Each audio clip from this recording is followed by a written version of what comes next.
हाय दोस्तों, कैसे? उम्मीद करता अच्छा ही अल्हम्दुलिल्लाह मैं भी अच्छा हूँ। भाई आज हम बात करेंगे Serbia D category visa, Serbia ई कैटेगरी वीज़ा। ये दो वीज़ा में क्या फ़र्क होता है और ये दो प्रोसेसिंग में कितना टाइम लगता है और ये दो प्रोसेसिंग होता कैसा है।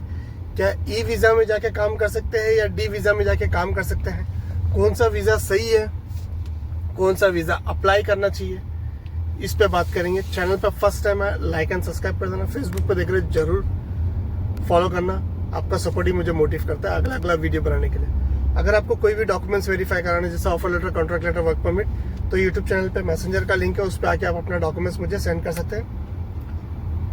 आपका डॉक्यूमेंट 4 से 6 घंटे में वेरीफाई करके आपको मैं इन्फॉर्म कर दूंगा ओरिजिनल है या फेक है, जो भी है अपडेट आपको दे दूंगा। उसके लिए बस इतना ही करना है आपको।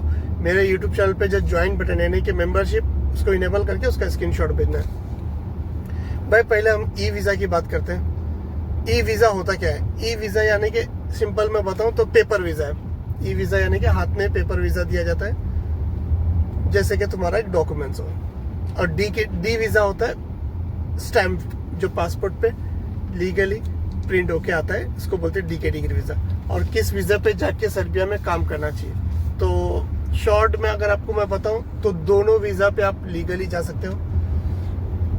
ई वीज़ा पे आप अगर यानी कि वर्क परमिट अप्लाई करके एम्बेसी में सबमिट करके अप्रूवल लेने के बाद आप ई वीज़ा पे जा रहे हो, वहाँ पे जाके काम करने का तो कोई प्रॉब्लम नहीं है। ई वीज़ा पे आप लीगली डॉक्यूमेंट्स के जरिए जा रहे हो, तो वहाँ पर जाके लीगली आप काम कर सकते हैं। कंपनी आपको लीगली डॉक्यूमेंट्स बनाएगी, यानी कि मेडिकल करेगी, टीआरसी कार्ड बना के देगी, और वो लीगल तरीका है।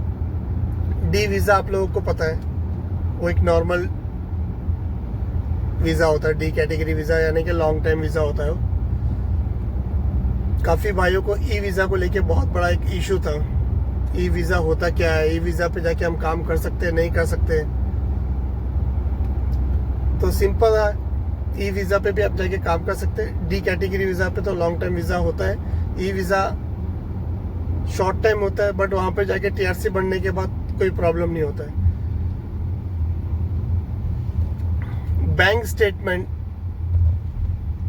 मैं बताया तो बैंक स्टेटमेंट यानी कि बैंक स्टेटमेंट कंपलसरी नहीं होता है, ठीक है। बैंक स्टेटमेंट आपको देना है। मैं गाड़ी चला रहा हूँ ना, उसके लिए एक बात को 2 बार बोल देता हूँ, माइंड डिस्टर्ब होता है, मैं क्या करूँ, मेरे समझ के बाहर है। देखो भाई, कोई भी डॉक्यूमेंट्स कंपलसरी नहीं होता है, सिर्फ पासपोर्ट और उस पासपोर्ट साइज जो फोटो होता है वो कंपलसरी होता है। इसके सिवा कोई डॉक्यूमेंट्स कंपलसरी नहीं होता है। गाइडलाइन में आता है, यानी कि टोटल 11 डॉक्यूमेंट्स होते हैं। इन 11 में से आपसे कुछ भी मांगा जाएगा, वो एजेंसी और एम्बेसी के गाइडलाइन के हिसाब से आपके एजेंट से मांगा जाएगा, आपका एजेंट आपको बताएगा। चाहे e visa D visa, documents आता है, डॉक्यूमेंट्स आने के बाद सबमिशन होता है, दोनों का सेम प्रोसेसिंग हुई है। सपोर्टिंग डॉक्यूमेंट्स आपका एजेंट बोलेगा। टोटल 11-12 डॉक्यूमेंट्स में से आपको 3 या 4 सपोर्टिंग डॉक्यूमेंट्स पूछेगा। उन 3-4 में से आपको एग्जैक्टली उसमें कोई झोल झपाटा यानी कि कुछ सेटिंग नहीं करना है। लीगल जेन्युइन तरीके से आपको सपोर्टिंग डॉक्यूमेंट्स लगाना है सबमिशन के टाइम पे, ठीक है। ये सारा डॉक्यूमेंट जो है सर्बियन लैंग्वेज में कन्वर्ट होकर लगाता है, ये आपका एजेंट करेगा। आपको सिर्फ डॉक्यूमेंट्स एजेंट को देना है, ये लैंग्वेज चेंज करके सबमिशन करेगा डॉक्यूमेंट्स के साथ।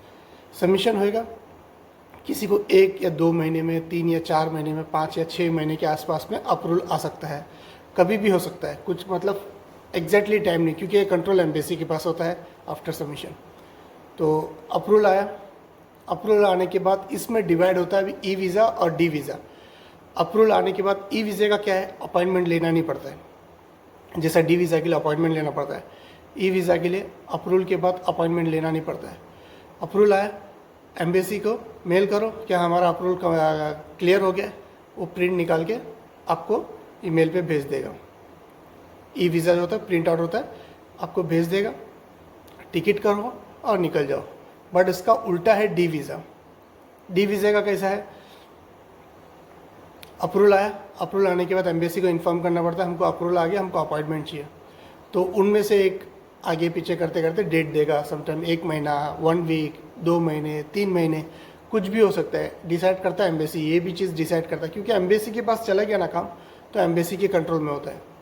तो एम्बेसी आपको एक पर्टिकुलर एक डेट दिया जाएगा अपॉइंटमेंट का, उस डेट पे आपको पासपोर्ट जमा करना है, या आप या आपके एजेंट या कुरियर के ज़रिए से भेज सकते हैं।